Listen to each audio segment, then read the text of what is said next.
ಅದೇನು ಬರೀ ಖರ್ಚಿಗೆ ಸರಿ ಹೋಗುತ್ತೆ ಇವತ್ತಿನ ಖರ್ಚಿಗೆ. ಆಮೇಲೆ ಬಸ್ ಫ್ರೀ ಎಲ್ಲ ಬೇಕಾ ನಿಮಗೆ? ಫ್ರೀ ಕೊಡ್ತೀಯಾರಲ್ಲ ಅದೆಲ್ಲ ಬೇಕಾ? ಫ್ರೀ ನನಗಂತೂ ಫ್ರೀ ಬೇಡ. ನಿಮ್ಗಂತೂ ಫ್ರೀ ಬೇಡ. ಯಾರ್ಯಾರು ಇದ್ದೀರಾ ಮನೇಲಿ? ನಾವಿಲ್ಲಿ 4 ಜನ ಇದ್ದೀವಿ. 4 ಜನ? ಅಯ್ಯೋ ದೇವ, ಇರೋದು ಒಂದೇ ರೂಮು, 4 ಜನ, ಅದು ಕಕ್ಕು ಪತ್ರನೇ ಇಲ್ಲ. ದಿನೇಶ್ ಗುಂಡೂರಾವ್ ಹೆಂಗೆ ಎಮ್.ಎಲ್.ಎ? ಅವ್ರ ಬಗ್ಗೆ ನಾವು ಇನ್ನೂ ಮಾತಾಡ್ಸಿಲ್ಲ. ಅಶ್ವಥ್ ನಾರಾಯಣ ಹೆಂಗೆ? ಅವ್ರ ಬಗ್ಗೆ ಅವರು ಬಂದಿಲ್ಲ. ಓಕೆ ಓಕೆ ಓಕೆ ಆಯ್ತಮ್ಮ, ಥ್ಯಾಂಕ್ ಯು. ನಾವಿವತ್ತು ಬಂದಿರುವಂಥದ್ದು BBMP ವಾರ್ಡ್ ಚಲುವಾದಿ ಪಾಳ್ಯ, ಸಮೀರ್ ಅಹಮದ್ ಪ್ರತಿನಿಧಿಸುವಂಥ ಕ್ಷೇತ್ರ. ಯಾರು ಇಲ್ಲ ಹೇಳೋದಕ್ಕೆ, ಯಾರ ಹತ್ರ ಹೋಗಿ ಹೇಳೋದಕ್ಕೆ ನಮ್ಗೆ ಯಾರು ಇಲ್ಲ ಇಲ್ಲಿ. ಏನು ಹೆಲ್ಪ್ ಮಾಡಿಲ್ಲ ನಮಗೆ ಜಂಬೀರು. ಎಷ್ಟು ಜನ 5 ಸತಿ ಗೆದ್ದು ಬಂದರು, ಒಂದು ಸಹಾಯ ಮಾಡಿಲ್ಲ ಅವರು. ಇಲ್ಲಿ ಯಾರ ಮನೆಯಲ್ಲೂ ಕೂಡ ಶೌಚಾಲಯ ಇಲ್ಲ. ಚಿಕ್ಕ ಮಕ್ಕಳಿಂದ ದೊಡ್ಡ ಅಜ್ಜಿ ತನಕ ಎಲ್ಲ ಪಬ್ಲಿಕ್ ಟಾಯ್ಲೆಟ್ ಯೂಸ್ ಮಾಡ್ತಾರೆ. ಅಧಿಕಾರ ಮಕ್ಕಳು ಯಾವನು ಬಂದಿಲ್ಲ. ಅವ್ರನ್ನ ಕರ್ಕೊಂಡ್ಬಂದು ತೊಳಸ್ಬೇಕು. ಈಗ ತಣ್ಣಿ ಬರಾದು ಹಳ ಪೂರ ಸುನಾಮಿ.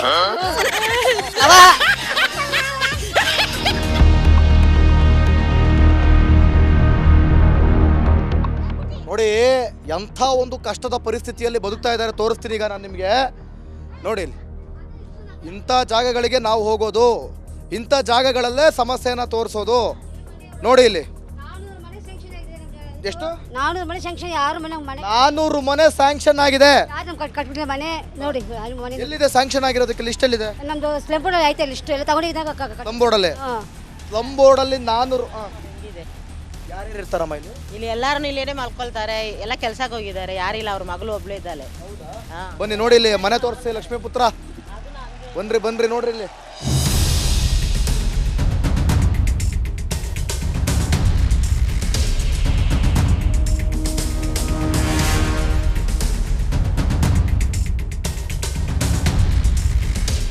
ಎಷ್ಟು ವರ್ಷ ಆಯ್ತು ಸ್ಯಾಂಕ್ಷನ್ ಆಗಿ? 10 ವರ್ಷ ಮಾಡೇ ಇಲ್ಲ. 10 ವರ್ಷ ಆಗಿದೆ ಈ ಮನೆ. ತೋರಿಸ್ತೀನಿ ಸ್ಯಾಂಕ್ಷನ್ ಆಗಿ, ಬನ್ನಿ ತೋರಿಸ್ತೀನಿ. ನೋಡಿ ಇಲ್ಲಿ ಇಲ್ಲೂ ಮಲ್ಕೊಳ್ತಾರಾ? ಅಯ್ಯಯ್ಯೋ ದೇವ್ರೇ, ಬನ್ನಿ ಬನ್ನಿ ಬನ್ನಿ ಬನ್ನಿ ಬನ್ನಿ ನೋಡಿ, ಅವ್ರು ಮಲ್ಕೊಂಡಿದ್ದಾರೆ ಒಳಗಡೆ. ದೃಶ್ಯ ನೋಡ್ತಾ ಇದ್ದೀರಾ, ಮನೆಯ ಪರಿಸ್ಥಿತಿ ನೋಡ್ತಾ ಇದ್ದೀರಾ. ನಮ್ಗೆ ಎಲ್ಲೋದ್ರು ಬರೀ ಇಂಥವೇ ಸಿಗ್ತಾವಲ್ರಿ. ಯಾವ್ದ್ರಿ ಇದು? ಬ್ರ್ಯಾಂಡ್ ಬೆಂಗಳೂರು? ಬ್ರ್ಯಾಂಡ್ ಬೆಂಗಳೂರು ಅಲ್ಲ ಇದು. ಇದು ಬ್ರ್ಯಾಂಡ್ ಬೆಂಗಳೂರು ಅಲ್ಲ ಇದು. ನೋಡಿ ಇದೆ, ಇದು ಮನೆನೇ, ಅದೂ ಮನೆನೇ, ಎಲ್ಲಾನೇ. ಯಾರು ಮಾಡೋದೇ ಇಲ್ಲ ಸರ್ ಇಲ್ಲಿ. ಯಾರು ಬಂದಿಲ್ಲ. ಸ್ಯಾಂಕ್ಷನ್ ಆಗಿ 10 ವರ್ಷ ಆಗಿದೆ. ಸೈನ್ ಎಲ್ಲ ತಗೊಂಡು ಹೋಗಿದ್ದಾರೆ, ಅವಾಗೂ ಮಾಡಿಲ್ಲ ನಮ್ಗೆ. ನೋಡಿ ಇಲ್ಲಿ ಇಲ್ಲೇ ಅಡಿಗೆ ಮಾಡ್ತಾರೆ. ಇದೇ ಜಾಗದಲ್ಲಿ ಅಡಿಗೆ ಮಾಡ್ತಾರೆ ನೋಡಿ. ಅಡಿಗೆ ಮಾಡಿ ಪಾತ್ರನ ಹಿಂಗೆ ಹಾಕಿದ್ದಾರೆ. ಇಲ್ಲೇ ಅಡಿಗೆ ಮಾಡೋದು. ಮತ್ತೆ ಇದೇ ಮನೆಗಳು, ಭಯಂಕರ ಸ್ಮೆಲ್ಲು. ಇಲ್ಲಿ ನಿಲ್ಲಕ್ಕೆ ಆಗ್ತಾ ಇಲ್ಲ. ಆದರೂ ಕೂಡ ನಾವು ತೋರಿಸ್ಬೇಕು, ಇಲ್ಲಿನ ಪರಿಸ್ಥಿತಿಯನ್ನು ತೋರಿಸ್ಬೇಕು. ನೋಡಿ ಇಲ್ಲಿ ಮನೆಗಳು ಸ್ಯಾಂಕ್ಷನ್ ಆಗಿ ಅನೇಕ ನೋಡಿ. ಅಲ್ಲಿ ದೊಡ್ಡ ದೊಡ್ಡ ಮನೆ ಕಟ್ಕೊಂಡವ್ರು ಬಿಡಿ, ದೊಡ್ಡ ಜನ. ಒಟ್ಟು 400 ಮನೆಗಳು ಸ್ಯಾಂಕ್ಷನ್ ಆಗಿದೆ. ಆದರೆ ಯಾರೂ ಕೂಡ ಬಂದು ನೋಡುವಂಥ ಪರಿಸ್ಥಿತಿ ಇಲ್ಲ. ಯಾರಪ್ಪ ಇವರಿಗೆಲ್ಲ ಗತಿ? ಯಾರಪ್ಪ ದಿಕ್ಕು? ಬಡವರಿಗಂಗಾರೆ ಬಡವರ ಸರ್ಕಾರ ಅಂತ ಹೇಳೋ ಸರ್ಕಾರ ಯಾರಿಗಂಗಾದ್ರೆ ನೀವು ಒಳ್ಳೇದು ಮಾಡ್ತಾ ಇರೋದು? ನೀವು ಅನುಕೂಲ ಮಾಡಿಕೊಡ್ತಿರೋದು ಯಾರಿಗೆ? ಯಾರಿಗೆ ಅನುಕೂಲ ಮಾಡಿಕೊಡ್ತಾ ಇದ್ದೀರಾ ನೀವು? ಸಾಧ್ಯ ಇಲ್ಲ. ಇದು ನಿಮ್ಮಿಂದ ಸಾಧ್ಯ ಇಲ್ಲ, ನಿಮ್ಮಿಂದ ಆಗಲ್ಲ, ಯಾರಿಂದನೂ ಇದು ಸಾಧ್ಯ ಇಲ್ಲ, ಯಾವ ಸರ್ಕಾರದಿಂದಲೂ ಇದು ಸಾಧ್ಯ ಇಲ್ಲ. ಯಾರಿಗೂ ಬಡವರ ಪರ ನಿಲ್ಲುವಂಥ ತಾಕತ್ ಯಾವನಿಗೂ ಇಲ್ಲ, ಯಾರಿಗೂ ಇಲ್ಲ. ನಿಮಗೆ ಒಟ್ಟಲ್ಲಿ ಓಟ್ ಬೇಕು, ನಿಮ್ಮ ಸೇವೆ ಮಾಡ್ಕೊಳಕ್ಕೆ ನಿಮಗೆ ದುಡ್ಡು ಬೇಕು. ಅದು ಬಿಟ್ಟರೆ ಬಡವರಿಗೆ ಮುರುಕಲು ಮನೆ ಭಾಗ್ಯ ಕೊಡ್ತಾ ಇರುವಂಥ BJP ಸರ್ಕಾರ ಆಗಿರ್ಬೋದು, ಕಾಂಗ್ರೆಸ್ ಸರ್ಕಾರ ಆಗಿರ್ಬೋದು, JDS ಆಗಿರ್ಬೋದು, ಯಾರೇ ಆಗಿರ್ಬೋದು, ಯಾರು ಬಡವರ ಪರ ನಿಲ್ಲ ಅಂತ ಸರ್ಕಾರ ಇಲ್ಲಿಲ್ಲ. ನಡ್ರಿ ಅತ್ಲಾಗಿ ಇನ್ನೇನು ಮಾಡೋಕ್ಕಾಗಲ್ಲ. ಯಾರಿಗೆ ಅಂತ ಕೇಳೋಣ ನಾವು ಬರ್ತೀವಿ, ಸುಮ್ಮನೆ ಮಾತಾಡಿಸ್ತೀವಿ, ಹೋಗ್ತೀವಿ. ಆದರೆ ನೋಡೋಣ ಮಾತ್ರ ದಿಕ್ಕಿಲ್ಲ. ನಡ್ರಿ. ಇವತ್ತು ನಮಗೆ ನಿಮಗೆ ಎಲ್ರಿಗೂ ಗೊತ್ತಿರುವಂಥ ಪ್ರಾಬ್ಲಮ್ ಬಗ್ಗೆ ಜನರ ಹತ್ರ ಕೇಳೋಣ ಅಂತ ಹೋಗ್ತಾ ಇದ್ದೀವಿ. ಸರ್, ಜೈಲು ಅಂದರೆ ಹೆಂಗಿರ್ಬೇಕು ಸರ್? ಕಾನೂನು ಮೇಲೆ ಎಲ್ಲ ಒಂದೇ ಇರಬೇಕು. ಒಂದು ಬದಲಾವಣೆ ಬೇಡವೇ? ಬೇಕು ಅಂತ ಅಲ್ಲಿ ಹೋಗಿರೋದಿಲ್ಲ. ಈಗ ಯಾರು ಅಲ್ಲಿ ಗೊತ್ತಿರೋರೆ ಒಂದು ನಿಮಿಷ ಪಾಪ ಅಂದವ್ರೆ, ಅಲ್ಲಿ ಚೇರ್ ಹಾಕಿರೋದು, ಟೀ ಕೊಡೋದು, ಅದು ಯಾರೋ ಏನೋ ಮಾಡಿರ್ತಾರೆ. ಜೈಲಲ್ಲಿ VIP ಟ್ರೀಟ್ಮೆಂಟ್ ಸಿಗೋದು ಸರಿನಾ? ಅಲ್ಲಿ ವಸತಿ ಇರೋದ್ರಿಂದ ತಾನೇ ಅವ್ರು ಮಾಡ್ತಾರೆ. ಕಳಿಸಿದ ನಾನು ಅಶ್ಲೀಲ ಮೆಸೇಜ್ ಅವನಿಗೆ. ಇವನೇ ಹೇಳ್ಬೋದಿತ್ತು, ಪೊಲೀಸ್ ಕಂಪ್ಲೇಂಟ್ ಕೊಡಮ್ಮ, ಪೊಲೀಸ್ ನಾವು ಹೇಳ್ತೀವಿ. ರಾಜಕಾರಣಿಗಳಾದರೆ ಫ್ಯಾನಿಂದ ಹಿಡಿದು, ಫೋನಿಂದ ಹಿಡಿದು, AC ರೂಮುಗಳಿಂದ ಹಿಡಿದು ಅವ್ರಿಗೆಲ್ಲ ಮಾಡೋವಾಗ ಇವ್ನಿಗೆ ಯಾಕೆ ಬೈಲ್ ಕೊಡಬಾರ್ದು? ಅವ್ರು ಮಾಡಿದ ಮಿಸ್ಟೇಕ್, ಇವ್ರು ಮಾಡಿದ ಮಿಸ್ಟೇಕ್. ಯಾರ ಬಗ್ಗೆನೋ ಮಾಡಕ್ಕೆ ಹೋಗಿ ಅವ್ರು ಸಿಕ್ಕಾಕೊಂಡ್ರು. ನಿಮ್ಮ ಬಾಸ್ ಏನಂತೀರಾ, ಸರಿ ಅನ್ಸುತ್ತೆ ತಪ್ಪು ಅನ್ಸುತ್ತೆ? ಸರ್ ಅವ್ರು ಮಾಡಿದ ಸರಿನೇ ಆಯ್ತು, ಏನು ತಪ್ಪೇನಿಲ್ಲ. ಏನೋ ಎದುರಿಸೋಣ ಅಂತ ಹೋದ್ರು ಏನೋ ಆಯ್ತದೆ. ಬಟ್ ಅಭಿಮಾನಿಗಳು ವಹಿಸ್ಕೋತಾರಲ್ಲ, ಏನಂತೀರಾ, ನಮ್ಮ ಬಾಸ್ ಮಾಡಿದ್ದೆ ಸರಿ ಅಂತಾರಲ್ಲ? ನಾನು ತಪ್ಪು ಮಾಡಿದ್ರೆ ನಮ್ಮ ತಾಯಿನೂ ಸಹ ವಹಿಸ್ಕೊತಾಳೆ. ವಿನಾಶಕಾಲ ವಿಪರೀತ ಬುದ್ಧಿ ಅಂತಾರೆ. ಇವತ್ತು ನಮಗೆ ನಿಮಗೆ ಎಲ್ರಿಗೂ ಗೊತ್ತಿರುವಂಥ ಪ್ರಾಬ್ಲಮ್ ಬಗ್ಗೆ ಜನರ ಹತ್ರ ಕೇಳೋಣ ಅಂತ ಹೋಗ್ತಾ ಇದ್ದೀವಿ. ಯಾವುದಪ್ಪ ಅದು ಪ್ರಾಬ್ಲಮ್ ಅಂತೀರಾ? ಇದ್ಯಾವುದು ಸಾಮಾನ್ಯವಾದ ಪ್ರಾಬ್ಲಮ್ ಅಲ್ಲ ರೀ. ನಟ ದರ್ಶನ್ ಇವತ್ತು ಬಳ್ಳಾರಿ ಜೈಲಿಗೆ ಶಿಫ್ಟ್ ಆಗಿದ್ದಾರೆ. ಅದಕ್ಕೆ ಕಾರಣ ಏನು?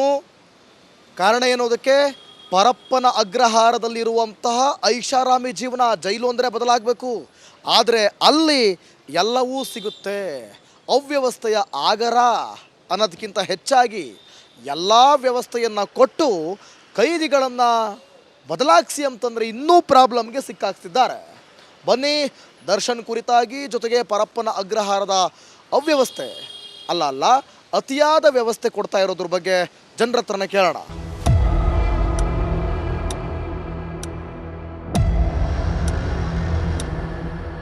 ನಮಸ್ಕಾರ, ಏನು ನಿಮ್ಮ ಹೆಸರು?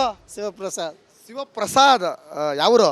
ನಮ್ದ ಬೆಂಗಳೂರು. ಹೇಳಿ, ಈಗ ದರ್ಶನ್ ಅವರು ಚಾಲೆಂಜಿಂಗ್ ಸ್ಟಾರ್ ನಟ, ಇಡೀ ದೇಶಕ್ಕೆ ಗೊತ್ತು ಅಲ್ವಾ?